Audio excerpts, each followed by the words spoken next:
और पिछले कुछ दिनों में मैंने देखा है कि बीजेपी के नेता, चाहे सबसे बड़े से बड़े नेता हो, प्रधानमंत्री जी हो या गृह मंत्री जी हो या किसी और प्रदेश के मुख्यमंत्री हैं, वो आपकी बातें नहीं कर रहे हैं। वो ना आपको बता रहे हैं कि 3.5 सालों में कितना काम किया, कुछ तो किया होगा, लेकिन आपको ये नहीं बता रहे हैं कि हमने कितने स्कूल खोले, हमने कितने अस्पताल बनाए, हमने कितने बच्चों को जॉब्स दिए, हमने किसानों के लिए क्या किया, महिलाओं को आगे बढ़ाने के लिए हमने कौन सी सुविधाएं बनाई। ये बातें नहीं कर रहे हैं। अभी प्रधानमंत्री जी गिनने लगते हैं कि उनको किसने कितनी गालियां दी। कहीं इनके नेता कहने लगते हैं कि किसी का अपमान हुआ है। कभी धर्म की बातें उठा लेंगे ताकि आपके जज्बात, आपके इमोशंस उसमें पड़ जाएंगे। मतलब कि सारी बातें कर रहे हैं, लेकिन जो आपके काम की बात है वो नहीं हो रही है इन मंचों पर। आप हमारी पुरानी धरती है, बहुत महात्मा रहे जिनकी सीख से हमारी संस्कृति, हमारी सभ्यता, हमारा समाज बना। धार्मिक धरती है, धर्म को मानने वाले सबसे पहले ईमानदारी की बात करते हैं, सत्य की बात करते हैं। और हमारा महान देश आजाद भी जब हुआ तो सत्य के आधार पर हुआ। महात्मा गांधी जी ने सत्याग्रह की, सत्य की लड़ाई लड़े। तो हमारी देश की परंपरा रही है, पुरानी परंपरा है कि हमारे जो देश के नेता होते हैं, हम उनसे उम्मीद रखते हैं कि वो हमारी सभ्यता को बनाए रखें, कि वो एक साधारण जीवन जिए और ईमानदारी से हमारे लिए काम करें। चाहे महात्मा गांधी, जवाहरलाल नेहरू जैसे महापुरुष रहे हों, लेकिन हमेशा जनता के सामने झुके और जनता का आदर किया। आपका कर्नाटका प्रदेश हमारे देश का एक बहुत महत्वपूर्ण प्रदेश है। आपकी मजबूती से, आपके विकास से, आपके उदाहरण को देखकर पूरा देश गर्वित होता है। दुनिया की बड़ी बड़ी कंपनीज के सीईओ, डायरेक्टर आपके प्रदेश के हैं। एक समय में आप आईटी में आगे थे, टेक में आगे थे, इंजीनियरिंग में आगे थे, विकास में आगे थे, शिक्षा में आगे थे। पिछले चुनाव में इसी तरह सबने प्रचार किया, आपने अपना वोट डाला और अपने लिए एक नई सरकार बनाई। कुछ ही समय बाद उस सरकार को पैसों के बल से, सत्ता के बल से तोड़ा गया और आज की जो बीजेपी की सरकार है वो 3.5 सालों से आपके प्रदेश में बनी। और जब भी प्रदेश में या देश में एक नई सरकार बनती है तो अपनी पहचान बना देती है। तो जैसे आपने कहा, इंदिरा जी की जिक्र की, इंदिरा जी की जो सरकार बनी, जब उन्होंने भूमि के जो रिफॉर्म्स किए, लैंड रिफॉर्म्स किए, उसके लिए सुप्रसिद्ध बनी। राजीव गांधी की सरकार देश को आधुनिक दौर में ले जाने के लिए, टेक्निक में, आईटी में आगे बढ़ाने के लिए मशहूर हुई। आज कुछ प्रदेशों में कांग्रेस की सरकारें हैं, राजस्थान में है, हिमाचल में है, छत्तीसगढ़ में है, तो वहां भी उनकी अलग अलग पहचान बनी। छत्तीसगढ़ में जिस तरह से किसानों के कर्ज माफ किए गए हैं, उनकी पहचान इसी से बन रही है।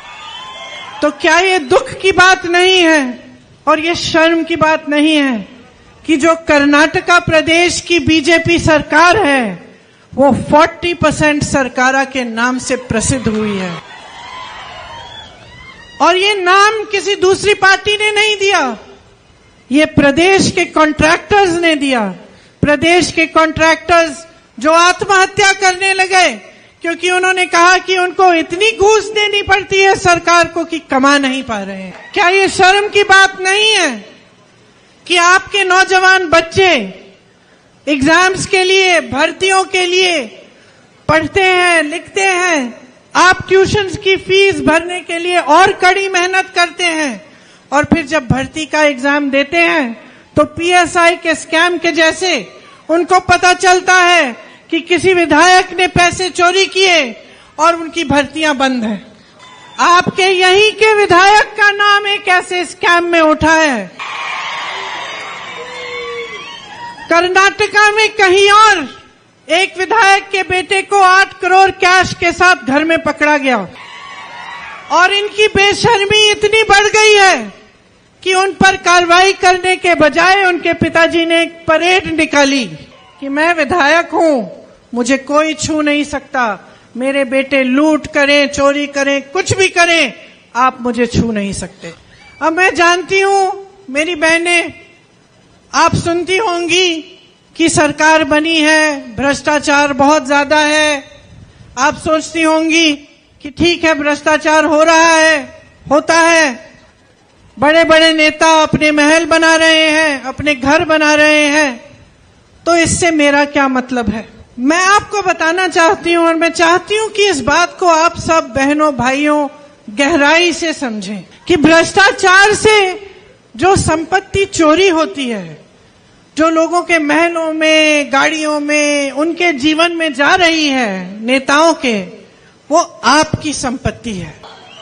आप सोचिए, आप महंगाई से जूझ रही हैं। आजकल सिलेंडर 1100 से 1200 रुपए तक आ गया है। आप उसको ही खरीद नहीं सकती, भरवा नहीं सकती। दाल महंगी हो गई है, आटा महंगा हो गया है, तेल महंगा हो गया है, पेट्रोल महंगा है, डीजल महंगा है, गैस तो महंगी है ही, सब्जियां महंगी हैं, फल महंगे हैं।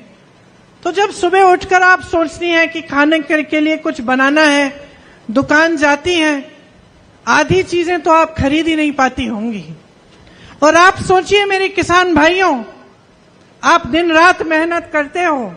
पहले आपको 50 किलो का बोरा मिलता था यूरिया, उतने ही पैसों के लिए आज उसमें 5 किलो भी कम कर दिए हैं। जीएसटी ट्रैक्टर पे है, बिजली के दाम बहुत ज्यादा चढ़ गए हैं, फर्टिलाइजर पे जीएसटी, पेस्टिसाइड पे जीएसटी, तो आप अपना गुजारा कैसे करेंगे। और ये सब ऐसा ही नहीं हो रहा है कि दुनिया में महंगाई बढ़ गई है तो बढ़ गई है। ये आपके साथ इसलिए हो रहा है क्योंकि एक भ्रष्ट सरकार भ्रष्ट नीतियां बना रही है और उनकी नीतियों में आपका हित नहीं है। आपको मालूम होगा कि इस सरकार ने 1.5 लाख करोड़ रुपए लूटे हैं कर्नाटका से। कोई सोच भी सकता है कि ये कितना पैसा है। इससे आपके लिए कितने सारे काम हो सकते थे। 100 एम्स के अस्पताल बन सकते थे, 187 ईएसआई के हॉस्पिटल बन सकते थे, 30,000 स्मार्ट क्लासरूम बन सकते थे जिसमें आपके बच्चे पढ़ाई कर सकते। कर्नाटका के लिए 30 लाख गरीबों के लिए घर बन सकते थे, लेकिन इन्होंने ये पैसे लूटे और आज परिस्थितियां ये है कि मेरे तमाम नौजवान भाई बहन यहाँ खड़े हैं, ज्यादा से ज्यादा शिक्षित हैं। मैं कहीं जाती हूँ, किसी से पूछती हूँ कितनी पढ़ाई की है, तो यहाँ हमेशा जवाब आता है बीएससी, बीटेक, सबने कुछ पढ़ाई की है, लेकिन आपको रोजगार नहीं दिया जा रहा है। और इससे बड़ी शर्म की बात यह है, चलो खाली रख लिए पद, आपने दिए नहीं नौकरियां, लेकिन आप तो पोस्ट के लिए आपने रेट फिक्स कर ली है। किसी पोस्ट के लिए 50 लाख, किसी के लिए 70 लाख, किसी के लिए 30 लाख, हर चीज के लिए कुछ न कुछ आपको देना पड़ता है, जो आपका हक है, आपका अधिकार है। अगर सरकार में पद खाली है तो हर नौजवान का अधिकार है कि उसको वो पद मिले।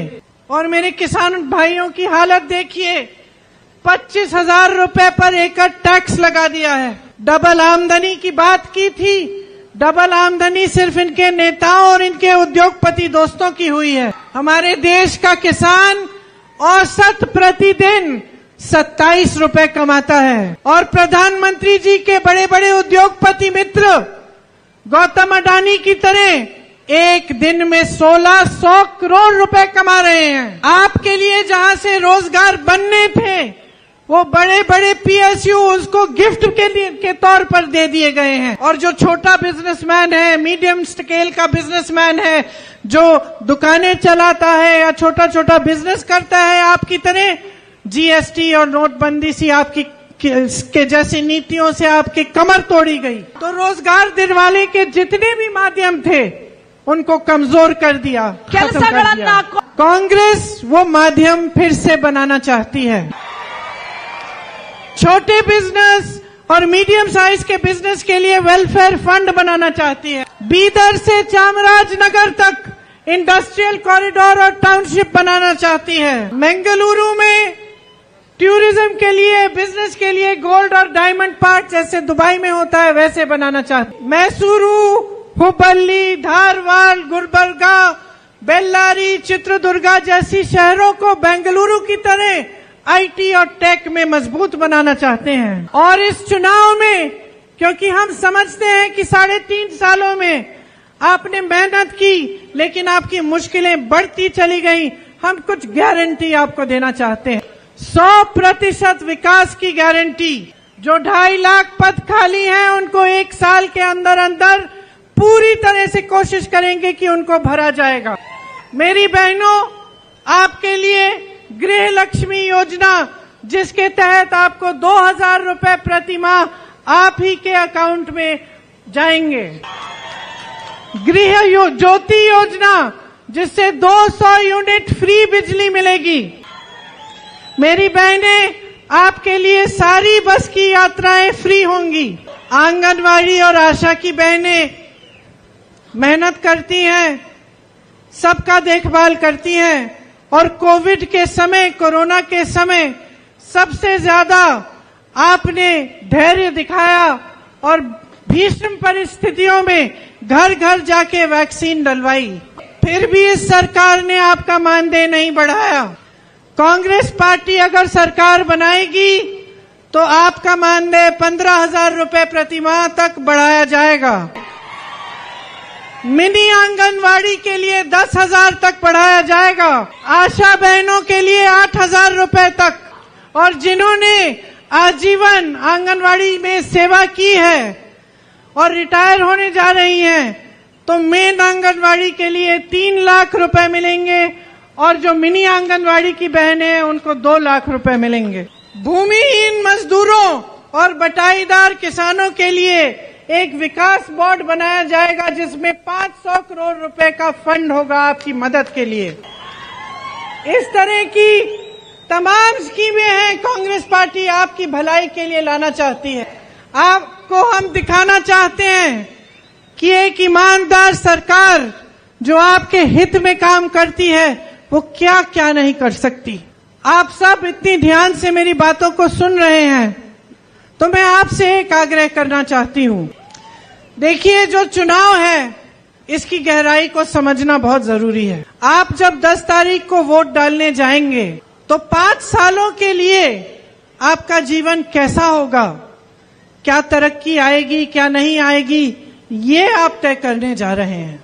तो हर पार्टी के नेता मेरी तरह मंच पर खड़े होकर आपको बड़े बड़े भाषण देते हैं और पिछले कुछ दिनों में मैंने देखा है कि बीजेपी के नेता, चाहे सबसे बड़े से बड़े नेता हो, प्रधानमंत्री जी हो या गृह मंत्री जी हो या किसी और प्रदेश के मुख्यमंत्री हैं, वो आपकी बातें नहीं कर रहे हैं।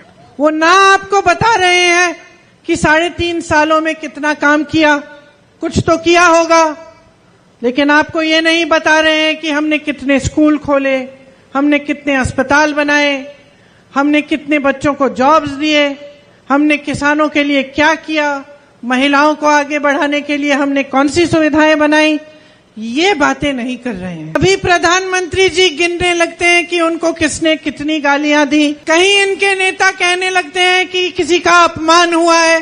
कभी धर्म की बातें उठा लेंगे ताकि आपके जज्बात, आपके इमोशंस उसमें पड़ जाएंगे। मतलब कि सारी बातें कर रहे हैं लेकिन जो आपके काम की बात है वो नहीं हो रही है इन मंचों पर। आपका पेट कैसे भरेगा, आप अगले दिन का सामना कैसे करेंगे। पानी के बिना आप खेती कर रहे हैं, खेत उपजाऊ कैसे बनेंगे आपके? मेहनत कर करके अपने खून पसीने से अपने बच्चों को पढ़ा रहे हो, नौकरी नहीं मिल रही है, इसकी बात कोई नहीं कर रहा है। तो मैं आपसे कहना चाहती हूं, आपको याद है महाभारत में जब अर्जुन को तीर मारनी थी तो सिर्फ मछली की आंख देखता था, उसको और कुछ नहीं दिखता था, सीधे निशाना मारता था, सीधे ऊपर देखते थे और उस निशाने से उनका ध्यान बिल्कुल नहीं हटता था। तो मेरी बहनों और मेरे भाइयों, कर्नाटका के अर्जुन बन जाओ, अपना ध्यान अपने भविष्य पे रखो, इधर उधर ना भटके। बड़े से बड़ा नेता आ जाए आपके सामने, आपकी बात नहीं की तो उसकी बातें को परे कर दो। अपना ध्यान अपनी समस्याओं पर, अपने विकास पर, अपने बच्चों के भविष्य पर, अपने पेट भरने पर, अपनी ईमानदारी पर आप अपना ध्यान एकदम सटीक रखो, उसको हिलने मत दो। और समझ जाओ कि चुनाव के सामने या किसी भी समय अगर कोई नेता आपके सामने आकर आपकी बात नहीं करता है, आपके प्रति जवाबदेह नहीं बनता है, आपको ये नहीं बताता है कि क्या करके दिखाया है आपके लिए, तो वो नेता आपका नेता बनने लायक नहीं है। सरकार आपके लिए बनती है, उसका धर्म यही है कि आपके प्रति समर्पित हो, आपकी सहायता करना, आपकी समस्याओं को सुलझाना, आपका विकास करना, ये सरकार का कर्तव्य है। और आपका कर्तव्य, आपका धर्म अपने प्रदेश, अपनी मातृभूमि और अपने भविष्य की पीढ़ी के प्रति यही है कि आप जागरूक बने। मेरी बहनें यहां बैठी हैं। कुछ दिनों पहले मैं एक बहन के घर गई, मैंने कहा किसको वोट देती हो? उसने कहा जिसको भी वे कहते हैं उसी को दे देती हूँ। लेकिन बहनों ये चलेगा नहीं, ऐसा करने से यही होता है कि ऐसी सरकारें बनती हैं जो आपके प्रति जवाबदेह नहीं रहती। अपना वोट सोच समझ के दो, सारी बातों को समझो। कांग्रेस क्या कह रही है, बीजेपी क्या कह रही है, कांग्रेस ने अपने प्रदेशों में क्या किया, बीजेपी ने 3.5 सालों से यहां आपके लिए क्या किया, आगे की क्या योजना बता रहे हैं, पीछे क्या करके दिखाया है, और सोच समझकर एक ऐसी मजबूत सरकार बनाओ जो कोई नहीं तोड़ पाए। पूर्ण बहुमत से जिताओ ताकि एक मजबूत सरकार बने, कोई उसको हिला नहीं पाए, और वो भी आपके लिए दिन रात काम करके दिखाए, उसका भी ध्यान न भटकने पाए। क्योंकि जब आप दुर्बल सरकार बनाते हो तो उस सरकार का समय अपने आप को बचाने में चले जाता है। तो इस बार अपने प्रदेश के लिए एक सरकार चुनो जो आपके प्रदेश का गर्व रखे, जो पूरी देश दुनिया में जान जाए कि हाँ, ये सरकार कर्नाटका के लिए काम कर रही है, और गर्व हो आपको अपने प्रदेश पर और अपने सरकार पर। एक बार जोर से मेरे साथ बोलिए, कर्नाटका की जय, कर्नाटका की जय, कर्नाटका की जय। और हमारे यहाँ के जो उम्मीदवार हैं, शिवराज तंगगडी, ये आपके लिए समर्पित है, आप इनको भारी बहुमत से जिताइए। एक बार जोर से जय करिए इनकी, हाथ ऊपर करके बताइए, शिवराज जिताएंगे।